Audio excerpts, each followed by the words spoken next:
So, good morning or good night, depending where you are in the world, and welcome to another interview of the Shield Dude on a Couch. I'm your host, Hector, and tonight I have from the band Onslaught, Nige Rocket, and we're here to talk about many things. So, first of all, Nige, how are you? I'm good, Hector. Thank you. And yourself? I'm doing good. We're recovering here in the island after a super blackout of the power Oh, grid. nightmare. When was that? That was yesterday. Oh, wow. How long was it? For gone for a long time? There's like 50 half the island doesn't have energy right now. Yeah, it's crazy. Yeah, not good. Yeah, Especially in this day and age, it shouldn't happen. that is true. So Onslaught, that you being a band for 40 plus years now. Yeah. So right now, first of all, you re-recorded Origins of Aggression for the 40th anniversary. So I was wondering, how was like going back to those songs that are 40 years old now, and like re-recording now, like after all these years, like what was this process like for you? I mean, it was cool. I mean, we still play a majority of those songs in our live set anyway, so it's not as though we had to go and relearn them or anything. They're still a part of the band's everyday life. So it was just nice to hear them re-recorded kind of fresh with this lineup now. Um, all the guys actually love re-recording these tracks because obviously they play them live, but they've never actually put these tracks to disc or record. So everybody's real excited about the way it's turned out. It sounds really cool. Yeah, plus these songs are as relevant now as they were 40 years ago. Yeah, I think so. I mean, especially given them the freshness of the onslaught sound nowadays. And obviously we've crafted these songs over many years. So tiny little changes that people probably wouldn't notice, but it just makes the song sound much more cohesive and tight. Okay, and this will be your first release with Raining Phoenix Music. Tell me about how that relationship came to fruition. Well, the two of the directors, Niels and Joachim, were both at AFM Records, and we'd actually signed a new contract with AFM. Um, we'd negotiated with Niels and Jochen. And then 6 months later, lots of changes happened at AFM, and Niels and Jochen left to form a new label, which is Reigning Phoenix. Um, and as things were changing, the way AFM was going to be run and the way they were looking at their label, it didn't really suit Onslaught anymore. So we negotiated a way out of the new contract, so we could join Niels and Jochen at Reigning Phoenix.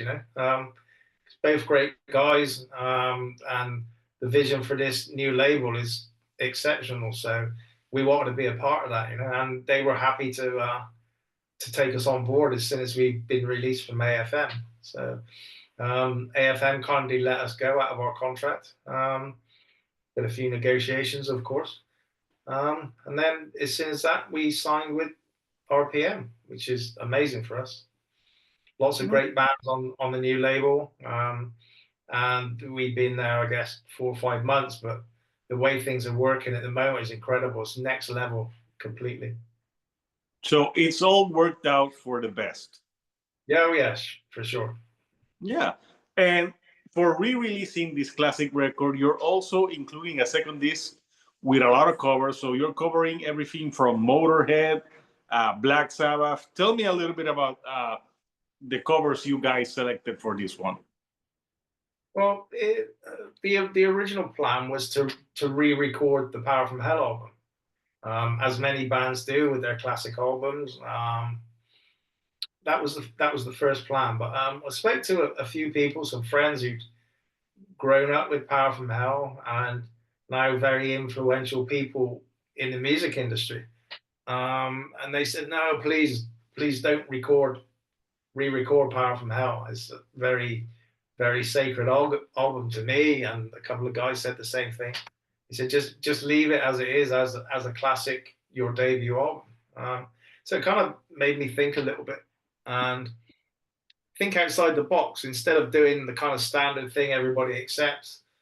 By re-recording the whole album, we decided, okay, let's tell the story of Onslaught from day one and how we got to the position of recording Power from Hell, The Force, and In Search of Sanity, and all the influences that led us to become the band that we did back then. Hence the cover versions, which every track has its own little story, which I've done some sleeve notes telling the story of each song and why it's included on that disc. It's quite interesting. So I think it's a far more interesting project for the fans in particular, as opposed to just doing a straight re-record of Power from Hell. Yeah, no, some pretty cool covers on there. Do you have a favorite from the covers that you did for this one? No, I mean they've all come out. I mean, amazingly well. I mean we've treated each track with the respect it deserves. We've not changed anything on those songs at all, because I feel they're classic tracks in their own right, and you don't change something that's 100% great. All we did was add the kind of Onslaught feel to it, a little more aggression maybe, and etc. etc. So I'm so happy with the way they turned out because they're special tracks to us. No, yeah, I listened to it, and yeah, it sounds, you just put your Onslaught like tone to the songs, but being respectful to the originals. Well, they're all great songs. So yeah, I see what you say. They didn't need to be anything added to them. No. Yeah. So your last album, Generation Antichrist, came out in 2020. Your like full release, and that album was very like one of your most successful albums. Why do you think that album connected so much with audiences? I really don't know. It's my favorite Onslaught album. I think all the guys in the band will say the same thing. That it's their favorite Onslaught album out of all the catalog. I mean, I think we really hit the right notes with that record. It's very aggressive, but it's got some really catchy, hooky songs. At the same time, whilst being very heavy and very dark. It's just got a great feel overall to it, and it sounds so brutal. It's just a cracking album for me, and the fans love it, the press loved it, so now we have to make another record to follow that. Yeah, maybe it had to do with that year, so many stuff happening that year that we needed that aggression. Yeah. I mean, we decided to release it in lockdown, which is kind of strange move, but it paid off, I think, because everybody was locked indoors, waiting for new music or something cool to happen. And lots of bands put their careers on hold during the time. But we decided to go ahead and release Generation Antichrist because some of the topics on there were kind of really relative to what was going on. And it really paid off. It was a great move for us. Obviously, we missed out on the touring cycle of that album, but the publicity it got through being released during COVID, when not many bands were doing that, it was a really good move for us. Yeah. So are you currently working on the follow up to that one? Yeah. I mean, we've got loads of stuff in the pipeline. I've got album titles, all the track titles, lots of riffs in the bank. So as soon as this album comes out at the end of May, we can put that to bed and start concentrating on the next record then. So I'm sure the label are going to be screaming out for a new studio album fairly soon. So So most likely that will come out in 2026, right? Yeah, probably later end of 26, I would imagine. Yeah. So, like, what can you give us like some hints of where you're going with this new music that you're currently working on? Um, I think it's kind of too early to say that. But my philosophy on making new music every time, it has to be better than your last album. Because for me, there's no point in making a record that sounds like Generation Antichrist 2 or Killing Peace 2 or whatever. You have to make something slightly fresh or slightly different, but it has to be better. So we always challenge ourselves to that plan. So far, it's always worked. So we've got a lot of hard work ahead, but I think I'm very confident it's going to be cool. Yeah. So 40 years in, a long career. What would you say like to newer bands? Maybe like so they can have like the longevity that a band like Onslaught has had. Wow. It's just trying to remain relevant, I think, to the fans. You've got to deliver great music and you've got to deliver great shows. It must be very hard trying to start off now because there's so many bands out there. I guess we're kind of lucky because we started off at probably one of the best times for music there was, especially for metal music in the 80s. So we kind of got a foothold back then, and we've continued to build ever since. But that's the only way forward is write great music. That's the only way you're going to get noticed, and it's the only way you're going to remain relevant for a long period. No, yeah, I totally agree. And like for you in terms of touring, do you enjoy the touring part more now than back then? Yeah, I think so. I mean, we've gone to far more many places than we ever did the first time around. I mean, we've now played in over 70 different countries, which is incredible. So to go and play to people in those places, meet all these people, and see the cultures and see the places there is amazing. That would have never happened first time around because um, the internet makes us much more accessible to the world. Um, so we take advantage of that, and I love travel. So it's one of the best parts of being in a band. I would agree. Traveling and trying different food. Any place in particular that you love to go to? I always love South America. Is always amazing. South Central America, Mexico is I love the food, I love the people, I love the climate, and everybody's crazy. So it's a perfect scenario for touring.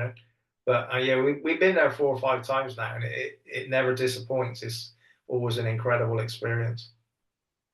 Yeah, no, and the food, yeah, it's good. Uh, because I've been to your country, and it's a lovely country, but it's not known for the best food. Nah, nah, I don't like our country. I think that happens sometimes. I think no one to has when you have like a issue where you're from, probably because you live there all the time. Yeah, I guess so. I'd rather live somewhere else. So find things to like that like complain about. So yeah, let me show the artwork of the re-release record that you are going to put out. So did you change anything or the artwork, or it's just as is? No, that's it as it is. It's all kind of scenes from back in the 80s when the band started. Um, Kind of violent events and aggression, showings of aggression back in England at the time. So it's all relevant to the music that's on the discs. Yeah. And what's incredible is that these images are as relevant now as they were Yeah, back. very much so. I mean, so everything's going full circle again. It's crazy. And I can see a lot more things happening like this around the world as as this year and next year comes along. There's a lot of discontent in the world right now, and I don't see things getting much better at the moment. Usually a positive person, but I agree with you. there's no, there's not a whole lot of things like right now like that, like worldwide, we're pretty much in a bad state all around.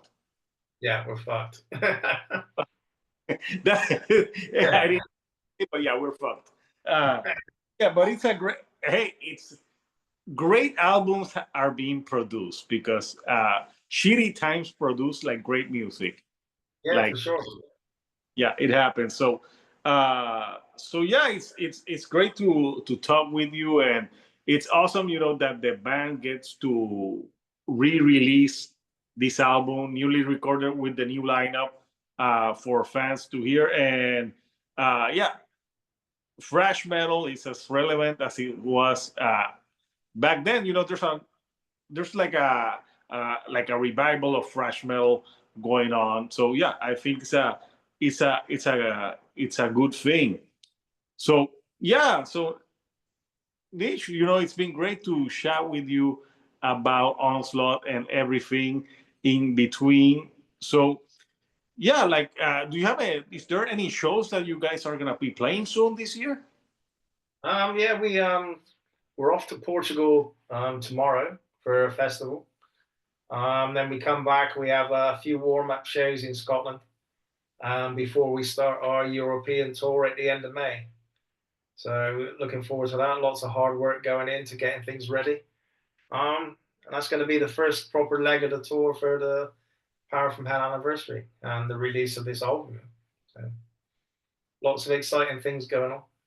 Yeah, fun times. And where Yeah. can pre-order the album? Sorry. Where can people pre-order? Oh, I think if you go onto the Rain in Phoenix sites, it will direct you to the closest countries. So if you're in America, for example, I think go on the Rain in Phoenix site there, and it should give you the links to the American pre-sales. Same in UK and Germany, etc. So yeah, just go to the Rain in Phoenix sites, or I guess Amazon probably, maybe. Okay. Yeah, It awesome. should be readily available worldwide. Yeah, before I let you go, anything you like to say to the Onslaught fans? Yeah, I mean, please go out and check this album out. I'm sure it's going to be very interesting for all the fans, all the diehard fans in particular, to see this story or to hear this story of where we came from. And I think you probably have heard a lot of tracks that we've covered on the disc too. So hopefully that's going to open new doors to fans listening to some of this music. And I think it's got good crossover appeal, being a lot of punk music on there. So it's going to be interesting to see how this album goes down with the fans. So really looking forward to that. I mean, the press so far have been incredible. Everybody's really liking what they hear, which is exciting. Yeah, it truly is. So, Naich, I want to thank you for taking some time to chat with me today, all the way from England here to Puerto Rico. So, Couchers Onslaught, the re-recording will be out on May 23rd, out on Raining Phoenix Music. I'll post the link for anyone who wants to pre-order that. So, until next time, Couchers, this Hector, the Shield Dude on a Couch, and I'll see you all right here on the couch. Thank you and goodbye.